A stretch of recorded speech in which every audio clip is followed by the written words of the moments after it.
కదా బండ, అబ్బాయి గారు డబ్బు సంపాదించి పైగా తెచ్చారు, బాగానే ఉంది. కానీ అది ఎక్కడ తెచ్చారు అనేది అంత బాగాలేదు కదా.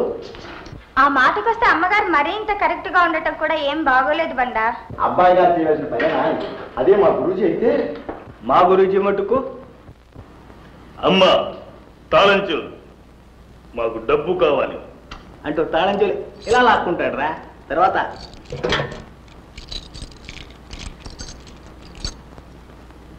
ఇదిగా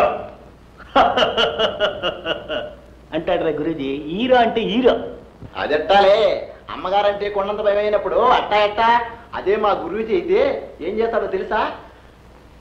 సెక్రటరీ గారు అంటాడు గంభీరంగా. ఎస్ సార్ అంటాడు ఆయన. అర్జెంటుగా నా గదికి ఒక 500 రూపాయలు పంపించండి అంటాడు మా గురూజీ.